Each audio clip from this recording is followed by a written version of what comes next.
దైవ సన్నిధిని కోరుట, seeking God's presence. ఒకసారి ఒక వాక్య భాగాన్ని మనం చదువుకుందాం.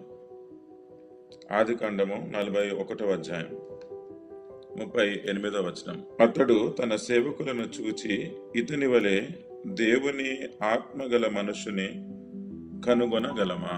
ఈ వాక్యము చదివిన తర్వాత దీంట్లో దేవుని ఆత్మ అనేదైతే చూస్తున్నామో అదే దేవుని సన్నిధి కదా. దేవుడు ఆత్మస్వరూపి అయి ఉన్నాడు. దేవుని సన్నిధి మనం కలిగి ఉండడము అంటే దేవుని ఆత్మ కలిగి ఉండడము. ఇక్కడ ఈ వ్యక్తి గురించి చెప్పబడుతున్నది ఏంటి అంటే, ఇతని వలె దేవుని ఆత్మ గల మనుషుని కనుగొనగలమా అని ఒక అన్యుడైన రాజు ఈ వ్యక్తిని గురించి చెప్తున్నాడు. ఈ వ్యక్తి ఎవరు? యోసేపు. యోసేపు గురించి ఒక అన్యుడైన రాజు ఈ విధంగా చెప్తున్నాడు అంటే అది పెద్ద సవాలు. ఏ క్రైస్తవుడికైనా అది గొప్ప సవాలుగానే ఉంది.